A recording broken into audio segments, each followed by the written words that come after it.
Welcome in, ladies and gentlemen. Going to give you rapid reactions to Jonnu Smith being traded from the Dolphins to the Pittsburgh Steelers.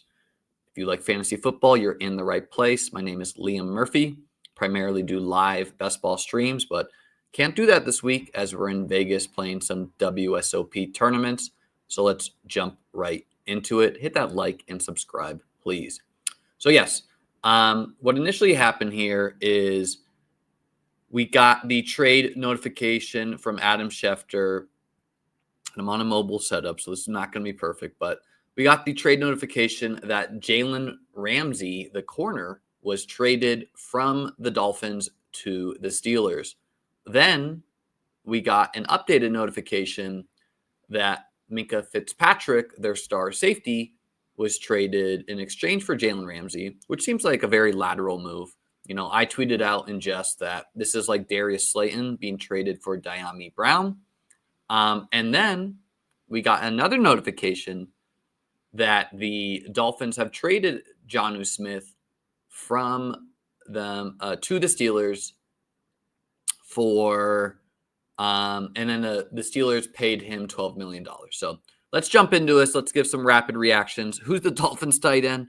What does this mean for fantasy football? That's what we care about. Obviously, Jalen Ramsey and Minkah Fitzpatrick. We don't really care about that for fantasy football.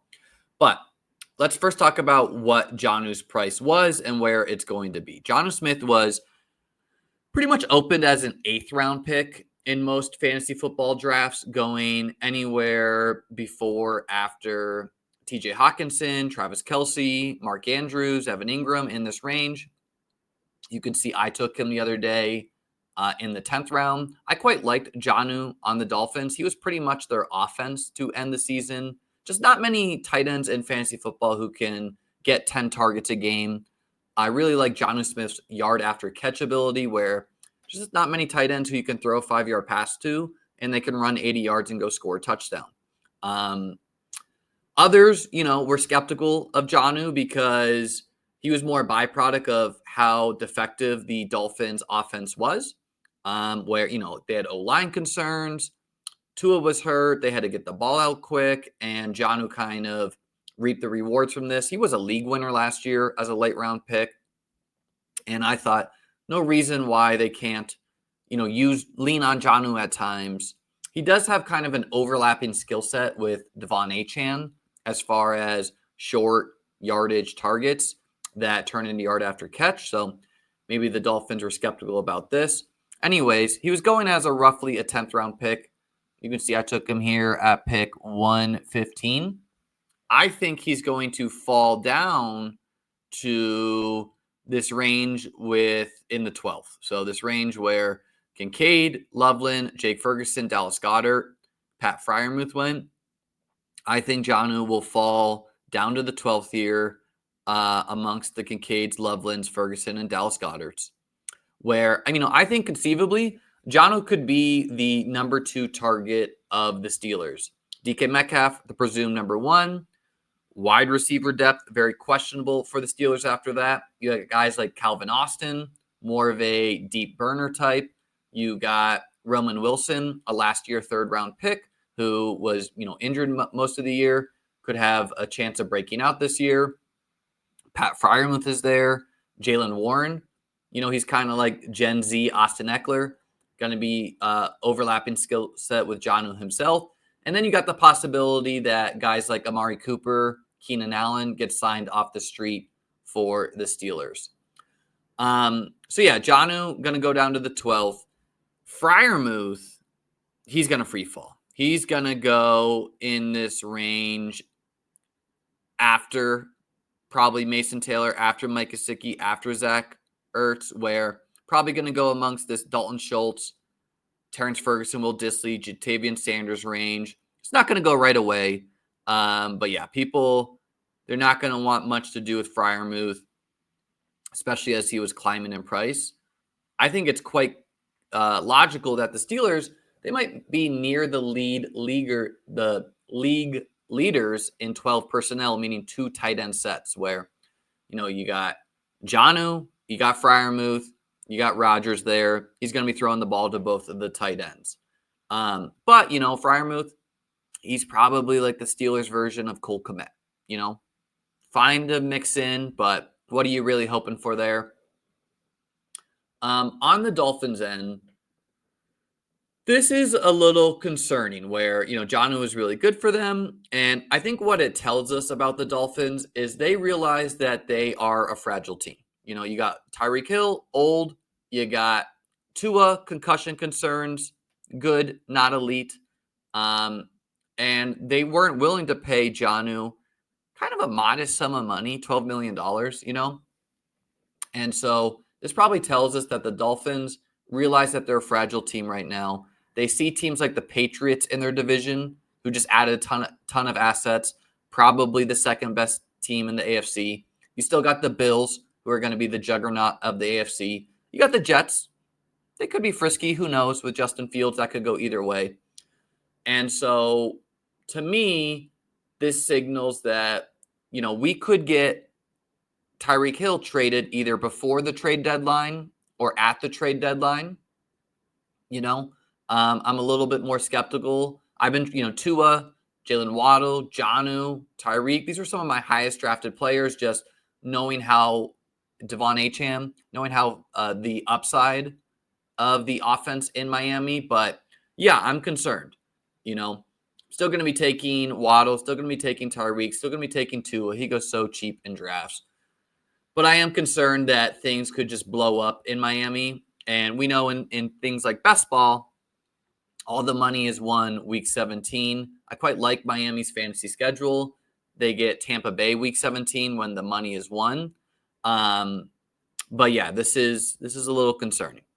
And so looking over at the Dolphins depth chart, right now you got guys like Julian Hill, Farrell Brown, and Tanner Connor. So, I mean, your guess is as good as mine as far as who you would prefer out of this group. Farrell Brown, he's had some fantasy relevant games at times. Julian Hill has as well. I think what we could see is a guy like Noah Fant, who has owned a lot of money from the Seahawks. Wouldn't be surprised if Noah Fant is cut and signed by the Dolphins. Wouldn't be surprised if Noah Fant is traded at the trade deadline. Wouldn't be surprised for the Dolphins to just pick up a guy who gets cut after training camp. So, yeah, I don't know if we should.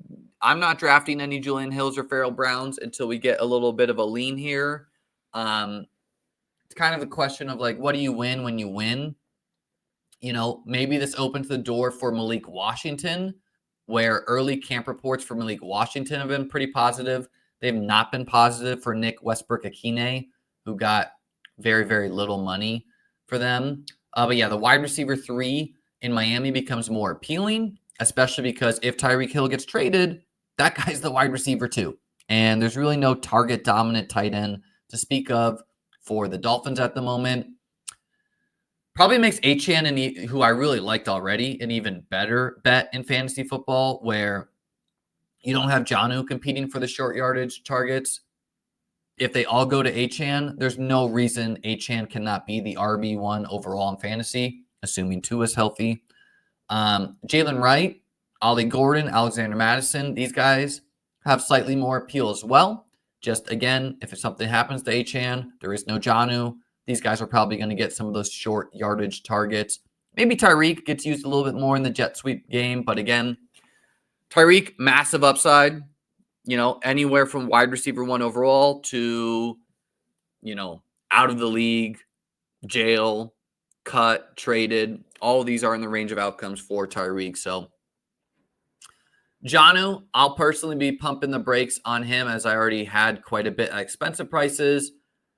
If he bottoms out even below the 12th round, I mean, I can't help myself there. I'll be scooping him up, but I want him to fall in price. Then I'll start mixing him in on some Rodgers stacks. And so, yeah, interesting times. Concerning future for the Dolphins. For the Steelers, this is kind of just like what they do. They're a franchise who is happy to squeak into the playoffs and most likely lose to the juggernauts of the NFL, right? The Steelers, they're a good, not great team. Same thing with the Dolphins. They're a good, not great team. And that's kind of the worst thing you can be in the NFL, where you either want to be great or you want to be bad enough that you can get a top pick in the NFL draft. You know, it fills seats in the stadium. It keeps fans happy. It's fun to make the playoffs versus being 4-13 or whatever.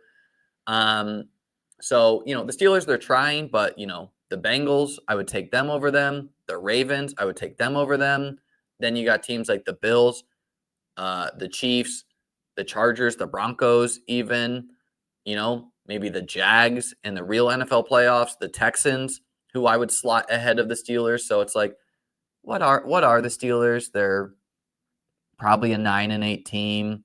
I do have some hope for Rodgers that, remember, he tore his Achilles week 1 against the Bills 2 years ago. Wasn't really expected to be ready for week 1 for the Jets. He was.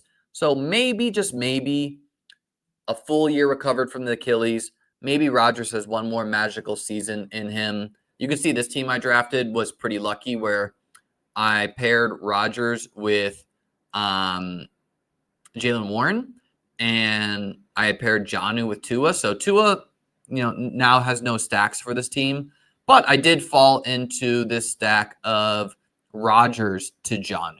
So this team got fortunate for there. So yeah, let me know in the comments what you think about this.